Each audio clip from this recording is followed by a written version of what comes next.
اور دوسری چیز صحابہ اکرام رضوانُاللہ تعالی علیہم اجمعین کا یہ عمل بھی تھا، ایسا کوئی بھی کام کہ جو ضروری ہوتا تھا اسے ماہ شعبان المعظم ہی میں پورا کر لیا کرتے تھے۔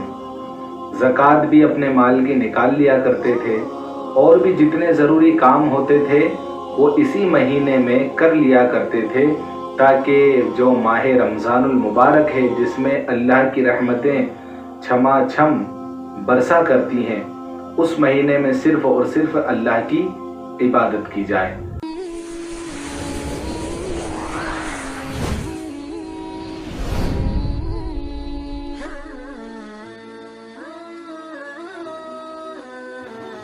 بسم اللہ الرحمن الرحیم۔ السلام علیکم ناظرین۔ اللہ تبارک و تعالی نے قرآن کریم میں ارشاد فرمایا، فیہا یفرق کل امر حکیم، سورہ دخان پارہ نمبر 25۔ اللہ تعالیٰ فرماتا ہے فیہا یفرق کل امر حکیم، ترجمہ ہے اس کا کہ ہر حکمت والا کام اس رات میں بانٹ دیا جاتا ہے۔ یہ ماہ شعبان المعظم ہے، اور یہ جو آیت شریفہ میں نے تلاوت کی یہ بالخصوص اسی مہینے میں ایک شب ایسی آتی ہے جسے ہم شب برات کہتے ہیں، اس رات کے حوالے سے اللہ نے فرمایا فیہا یفرق کل امر حکیم، کہ ہر حکمت والا کام بانٹ دیا جاتا ہے۔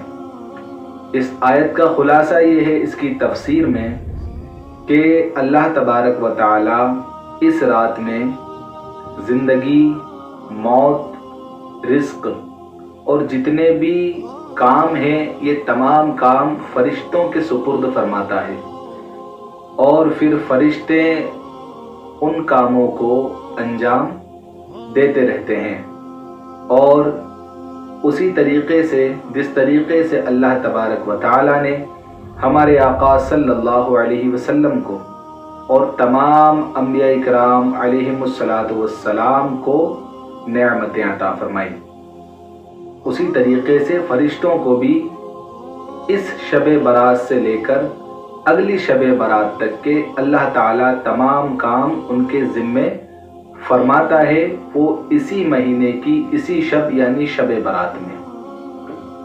ویسے الحمدللہ یہ پورا مہینہ ہی بڑا برکت والا ہے، اللہ کی رحمتوں کا اس مہینے میں نزول ہوا کرتا ہے، کیونکہ اللہ کے محبوب صلی اللہ علیہ وسلم کا فرمان ہے کہ شعبان شہری و شہر رمضان اللہ، شعبان میرا مہینہ ہے اور رمضان اللہ کا مہینہ ہے۔ حضور سرور دو عالم صلی اللہ علیہ وسلم اس مہینے میں ماہ شعبان المعظم میں عبادت و ریاضت کیا کرتے تھے، اور روزہ جو ہم رمضان میں رکھتے ہیں ہمارے آقا صلی اللہ علیہ وسلم ماہ شعبان ہی سے روزہ رکھنا شروع کر دیتے تھے۔ سبحان اللہ، ماہ شعبان ہی سے آپ روزے رکھنا شروع کر دیتے اور پھر اسے رمضان سے ملا دیتے، پھر ماہ رمضان کے روزے رکھا کرتے، اور صحابہ اکرام رضوان اللہ تعالی علیہم اجمعین کا بھی اسی پر عمل تھا، وہ بھی حضور کی سنت پر عمل کرتے ہوئے ماہ شعبان میں بھی روزے رکھا کرتے تھے۔ اور دوسری چیز صحابہ اکرام رضوان اللہ تعالی علیہم اجمعین کا یہ عمل بھی تھا، ایسا کوئی بھی کام کہ جو ضروری ہوتا تھا اسے ماہ شعبان المعظم ہی میں پورا کر لیا کرتے تھے۔ زکوٰۃ بھی اپنے مال کی نکال لیا کرتے تھے، اور بھی جتنے ضروری کام ہوتے تھے وہ اسی مہینے میں کر لیا کرتے تھے، تاکہ جو ماہ رمضان المبارک ہے جس میں اللہ کی رحمتیں چھما چھم برسا کرتی ہیں، اس مہینے میں صرف اور صرف اللہ کی عبادت کی جائے۔ تمام کاموں سے اسی مہینے میں فارغ ہو جایا کرتے تھے۔ ہمارے لیے بھی سبق ہے کہ ہم بھی اپنے تمام ضروری کاموں سے اسی مہینے میں فارغ ہو جائیں، تاکہ آنے والا ماہ رمضان صرف اور صرف ہم عبادت میں گزاریں۔ اور الحمدللہ یہ مہینہ جو ہے اس میں جو مبارک شب آتی ہے جسے شب برات ہم کہتے ہیں، شب کا معنی رات کا ہوتا ہے और बरात के माने होते हैं बरी होना, यानी गुनाहों से बरी होना, यानी जहन्नम से बरी होना। इस रात के हवाले से इमाम तिबरानी ने ये रिवायत नकल की है कि हज़रत मुआज़ बिन जबल रज़ी अल्लाह ताला अन्हु इरशाद फरमाते हैं कि रसूलुल्लाह सल्लल्लाहु ताला अलैहि वसल्लम का फरमाने आली शान है कि शाबान की 15वीं शब में अल्लाह ताला अपने बंदों पर ख़ास तजल्ली फरमाता है और सबकी बख्शिश फरमा देता है, मगर कुछ गुनाहगार ऐसे हैं कि जिनकी बख्शिश इस शब में भी नहीं हुआ करती।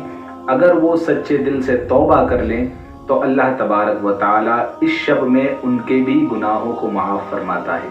और इमाम बहकी ने भी एक रिवायत नकल की है, वो फरमाते हैं कि उम्मुल मुमिनीन हज़रत आयशा सिद्दीक़ा रज़ी अल्लाह ताला अन्हा फरमाती हैं कि हुजूर मेरे पास आए और कहा, ये शाबान की 15वीं रात है। इस रात में, इस शब में अल्लाह तबारक व ताला इतने लोगों को जहन्नम से आज़ाद करता है जितने के बनी कल्ब की बकरियों के बाल हैं। बनी कल्ब एक कबीला था जिसके पास बेइंतहा बकरियां थीं। तो हुजूर फरमाते हैं कि अल्लाह ताला इतनों को आज़ाद फरमाता है जितना के बनी कल्ब की बकरियों के बाल। बनी कल्ब की बकरियां नहीं, अब वो कबीला जो बकरियां ज़्यादा रखता था तो बकरियां भी उनके पास ज़्यादा थी, और फिर हुजूर ने नहीं फरमाया कि बनी कल्ब की बकरियों के बराबर, बनी कल्ब की बकरियों के बालों के बराबर अल्लाह तबारक व ताला इस शब में जहन्नमियों को जहन्नम से आज़ाद फरमाता है। मगर कुछ लोग हैं जो इस शब भी महरूम रह जाते हैं अगर वो तौबा नहीं करते। एक काफिर है, दूसरा शराब खोरी करने वाला, शराबी, सूद खाने वाला, सूद खोर, माँ बाप का नाफरमान, रिश्तों को तोड़ने वाला, कपड़ा लटकाने वाला, इन पर अल्लाह तबारक व ताला अपनी रहमत नाजिल नहीं करता। इन पर अल्लाह तबारक व ताला अपना खुसूसी करम जो इस शब में बरसता है इन पर नहीं बरसाता। तो ऐसे तमाम लोग इस शब में भी महरूम रह जाएंगे।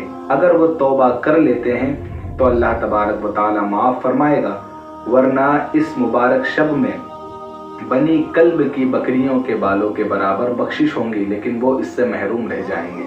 और इमाम अहमद ने इसी रिवायत को नकल किया है और वो फरमाते हैं कि उसमें कातिल का भी जिक्र है, जिसने लोगों को नाहक कत्ल किया होगा, ऐसे शख्स की भी इस रात में बख्शिश नहीं की जाएगी। अल्लाहु अकबर। मौलाए कायनात हज़रत अली करमल्लाहु ताला वजहुल करीम इरशाद फरमाते हैं कि हुजूर ने फरमाया कि जब शाबान की 15वीं शब आ जाए तो इस शब में रात में इबादत करो और दिन में रोज़ा रखो, क्योंकि अल्लाह तबारक व ताला जैसे ही ये शब आती है, यानी गुरूब आफ्ताब से जैसे ही ये शब शुरू होती है, अगले दिन तुलुए आफ्ताब तक अल्लाह तबारक व ताला अपने करम की ज़मीन पर अपने बंदों पर ख़ास तजल्ली फरमाता है। रात में गुरूब आफ्ताब से सुबह तुलुए आफ्ताब तक, और उसकी रहमत पुकारती है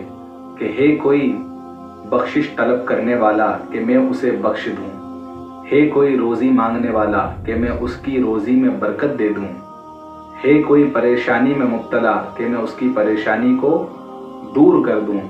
और ये निदा अल्लाह की रहमत सुबह तुलुए आफ्ताब तक अल्लाह की रहमत पुकारती है। तो जो बंदे इस शब में अल्लाह से मांगते हैं, तौबा करते हैं, इबादत करते हैं, अल्लाह ताला उनकी इबादत को भी कबूल फरमाता है और इस शब की बरकत से उनकी परेशानियों को दूर करता है, रोज़ी में बरकत अता फरमाता है।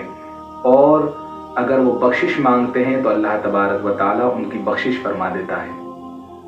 अब इस शब में हमारे कई भाई वो पर्चे जो बटा करते हैं उसमें बार बार पूछते हैं कि ये नमाज कैसे पढ़ना, वो नमाज कैसे पढ़ना। नाज़रीन, असल में इस शब में इबादत का सवाब है और निफल नमाजें बंदे को तब पढ़ना चाहिए जब उसके फ़राइज़ मुकम्मल हों। हमारी तो फ़र्ज़ नमाज़ें ही क़ज़ा हैं और हम निफ़िल नमाज़ों की तरफ भागते हैं।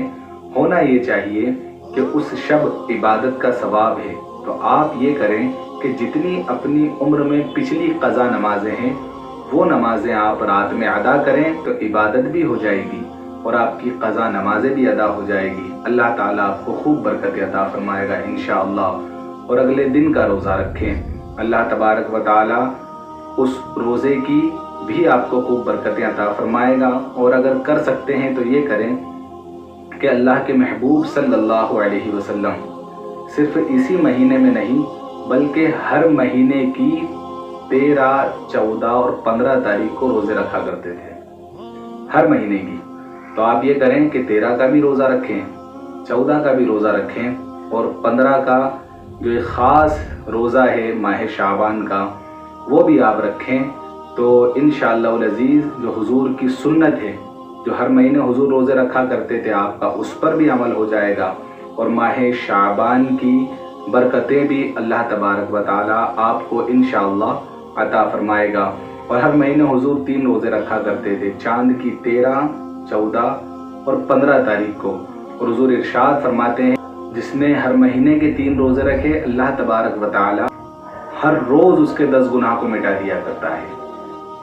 यानी 3 दिन के रोज़े रखे 30 गुनाह अल्लाह तबारक व तआला उसके मिटा दिया करता है।